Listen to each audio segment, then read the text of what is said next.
Hello, my name is Sarah, and please like this video and subscribe to this channel. Thank you so much. Note: this video does not contain a fail. Having a mental illness is not a failure. Mom, Dad, I know that this video might come across you, and I really ask you to not think that this is anything against you, that this is a type of revenge, or this is a type of way that I'm trying to show the hate that I have towards you, because that's not the truth. I love you, and I understand that the actions done were because people in your lives taught you that that was the right way to do things, and they hurt you and left scars and were never said sorry. But I'm really, really proud of who you are today, even though we're not as close as I would love to. But I love you. So tell us about yourself. My name is Sarah, and I am from Brazil. I have been in the United States for about 5 years, and that's so far what I can tell about me. So you mentioned earlier that you have BPD, or borderline personality disorder. What is that? Borderline personality disorder has a lot to cross with bipolar. They, in many ways, are similar, but at the same time, they go to different directions a lot. So if I had to explain exactly what borderline is, I think the best way for me to do it is by saying about my personal experience, hoping that other people can see themselves in what I have been through, or the characteristics that the disorder has. It's kind of like a spectrum, right?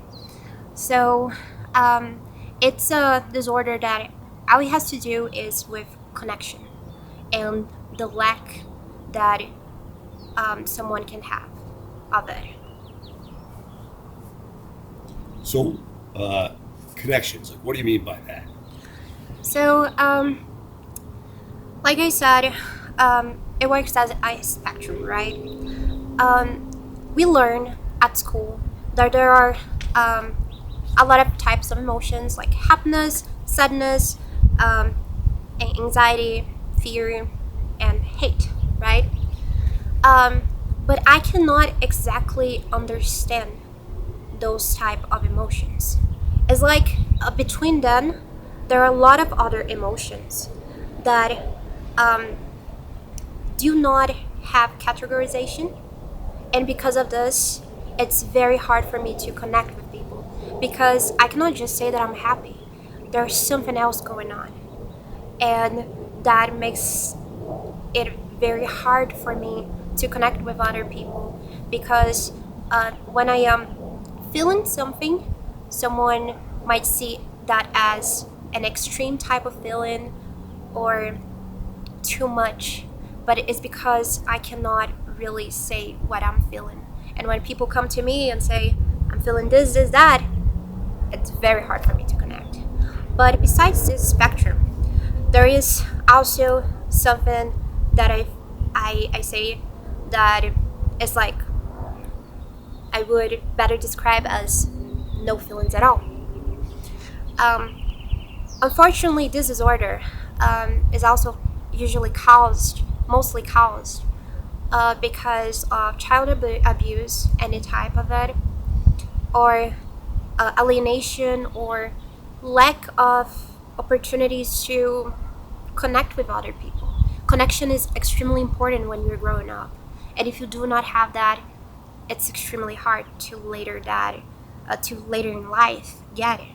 So, because I already had an extremely hard time connecting with people, and I couldn't understand emotions as well, I would end up doing things that today I do not am proud of. I used to have a cat, and I loved that cat, but at the same time, uh, I would hurt that cat, and ended up during a time that I got rat poison and killed the cat. I would many times find animals and like open them and see them, and I absolutely love animals. But it was very hard for me to understand what is caring, because unfortunately I did not have that when I was young. I was mostly um, alienated by my family. Um, they were strong alcoholics. My mom, she would do a lot of drugs.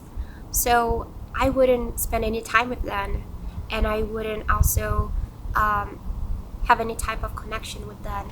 So, yeah, again, I would do those things without understanding they were wrong, but having this extremely desire to hurt things at the same time, even though I loved them. So, how old were you when you were diagnosed, and what prompted your diagnosis? So I was 16, late 16s, beginning 17s. Um, I I tried to search for help because I really felt that something was wrong with me. I couldn't feel like there was any place for me. I always heard that I was too much, that people couldn't stay around me, and I had a lot of anger issues. Um, and I just didn't know what to do. I was thinking about suicide. I tried it a couple of times, but something always told me that I shouldn't give up. So um, I found a psychologist, and as we talked about all those things, all my issues, especially with my family, the mistreatments, and the fact that I didn't have a lot of chance, like I said, when growing up, to understand what it is to be a child, and even like the simple emotions and those things that make you have charity and again connection with other people. When we talked for like 7 months, it was very quickly understandable that I had a borderline disorder, um, which was something very, I wouldn't say rare, but a lot of people who have personality disorders probably have borderline disorder, but psychologists, they do not like to diagnose those people. Do you not understand exactly the reason? So, you're saying that psychiatrists don't like to diagnose people with BPD? Yes, not. I think it's because there is a power when there is a diagnosis. It can really enrich someone's life by helping them to find the resources that they need, but also can somehow mislead them if they are not completely correct. So when I went to my psychiatrist, he was like, "You don't have BPD. You're too young to have BPD." Most of people, um, they are diagnosed when they are like in the late 20s, early 30s. Um, you do not have that. And I was like, I have talked with my psychologist for long, and everything that I see on the internet um, really speaks to me. And that's kind of the reason why, like, my personal experience, um, it's kind of hard for me to say the signs and um, this characterized borderline disorder, because it's very unique, and especially when it's not untreated. When it's untreated, it can come to very bad places. But yeah, he didn't feel that I had it until we talked for 6, 7 months, and I proved it to him that I had borderline disorder. And I would say that the characteristics that I have, and a lot of people with borderline disorder can see themselves in, is an anxious attachment style. Um, this usually happens again when the mom do not have a lot of contact with their child, especially when it comes to touch. Um, but then she does. So it's kind of like the mom gives attention and then does not give attention. And in the mind of this little child, it's like, I'm not important, but sometimes I am. Why this person that is supposed to take care of me is not constantly connecting to me? And obviously, in a little child's mind, doesn't they do not think like that, but that's what happens. This leads to um, people like me ended up in very bad situations because we just feel disconnected with the world. A lot of people with borderline, they go and they use that.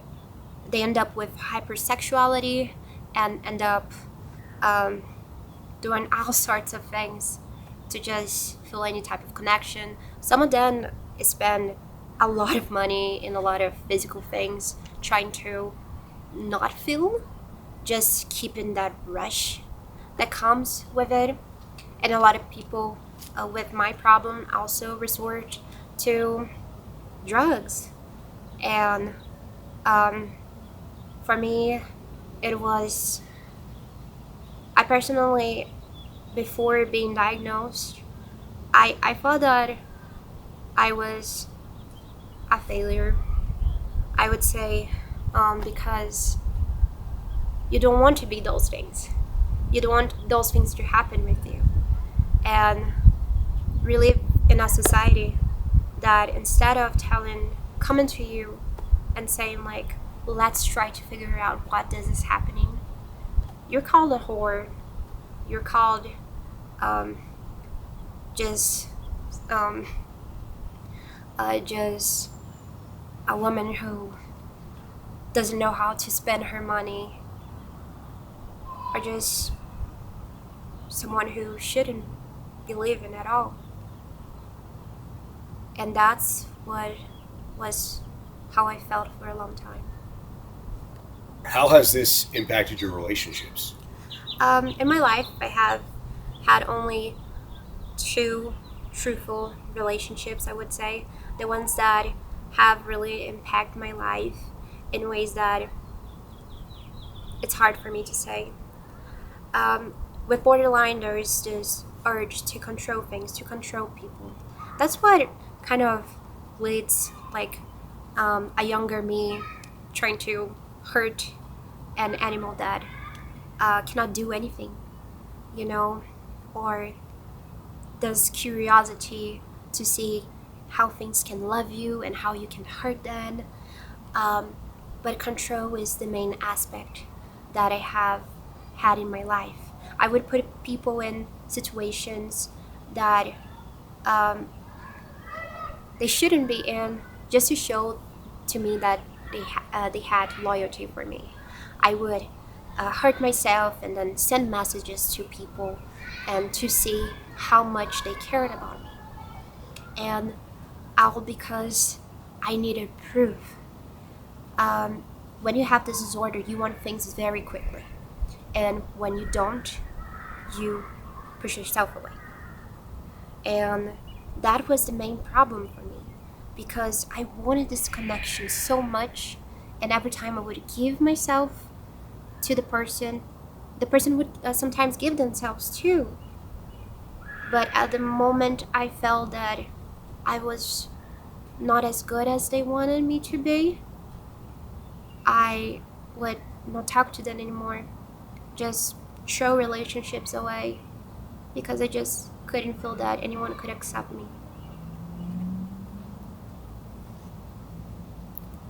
How do people react when you tell them that you've got a personality disorder? Oh, I feel that a lot of people understand about personality disorder.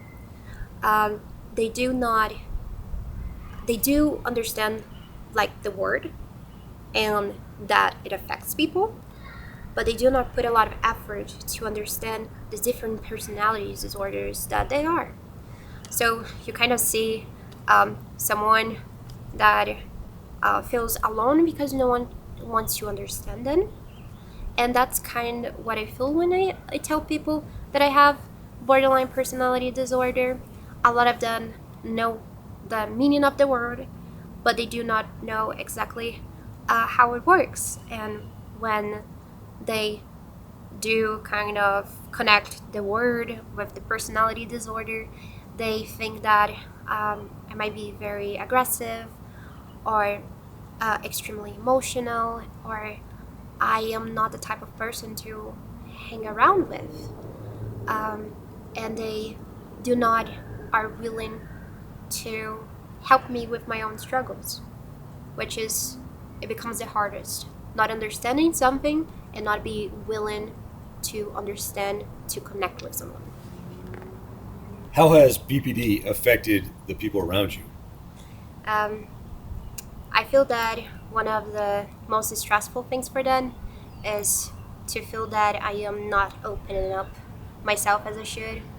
Um, I, even to the people I trust the most, there's still something that tells me that um, if they understand certain things, they're gonna choose to leave me. And every time that happens, it's a struggle for me.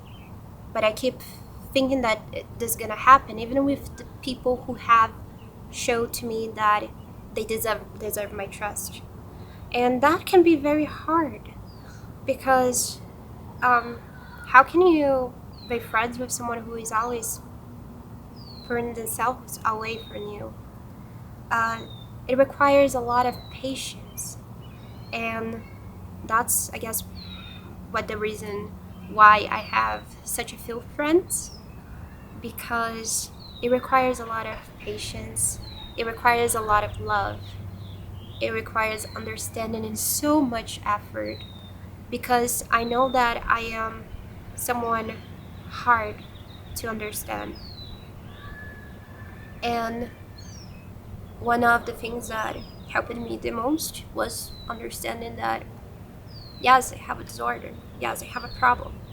Yes, I can work with it. Yes, I can connect with those people who show that they love me. Even though it's hard for them, even though it's hard for me, but the possibility of feeling love is something that I cannot forget. What treatment are you getting? Yes, I mean, you can also ask, like, how is the treatment for me? Because, I mean, personally, it's something that opens a lot of scars. And Oh, the is, treatment itself does? yes, it hurts a lot. And, I mean, I have stopped and going to therapy, like, many times because I was, like, recognizing that you have the problem, recognizing that you have done things that you don't understand why. You have this feeling of hurting people, Okay, so hurting things. It's like, it's hard. yeah, what treatment are you receiving, and is it going well? I mean, there is no treatment when it comes to medication for people with borderline disorder. It's something just psychological that it requires you to go to a therapist, talk about it, open a lot of wounds, and is something that I would say makes you feel very vulnerable. Um, it hurts a lot because even though there is a therapist who understands about your problem, you are put in a spot that you have to recognize that, yes, I have done things that I shouldn't have done. Yes, I have given myself to uh, to scenarios or environments that could have truly hurt me or killed me. But you have to recognize also that um, you have a lack of self preservation, and that by the end of the day, you really do things that are so harmful for you, and it's just you searching for a way to die. All those feelings are not easy to talk about, to recognize. I believe that the first time that I talked with my therapist and she told me about my lack of preservation, and I was discussing about many moments of my life that I did something and the thought afterwards was like, I'm still alive. Why? And I think that hurts the most. But basically, therapy is the only way you can overcome those struggles. It's worth it. It's completely worth it. It's a long process, and sometimes it feels that it's not working. But after many years, I see myself today who has been blessed to go to therapy. A lot of people, something that a lot of people cannot, and be diagnosed with a problem that was not my fault and choose better ways to become who I am, who I truly am. If someone out there watching this video has BPD, what advice would you give them? Again, I would say go to therapy, get diagnosed, and after you get diagnosed, find the people of your life who you really love and who really do not understand exactly what is happening, just like you. And then talk to them about your diagnosis, tell them how ways that they can better connect with you, and find your triggers, find safety. It's hard for anyone to understand, but it's possible. So do not give up on yourself, do not give up on the people who love you, and keep going. Everything's gonna be alright. How does BPD affect your daily life? Um, as being the woman I am, I struggle a lot with trying to control those emotions.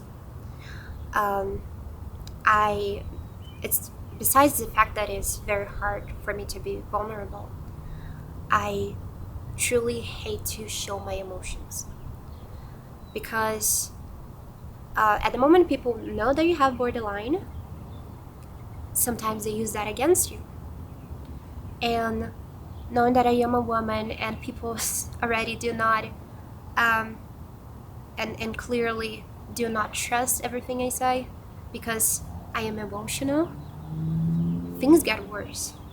I try to be as logical as I can so I can get trust from people, but it is extremely hard when your emotions are going up and down and everything that you want to do is to put a mask on so people can believe you. When it comes to borderline, your mind can really trick you.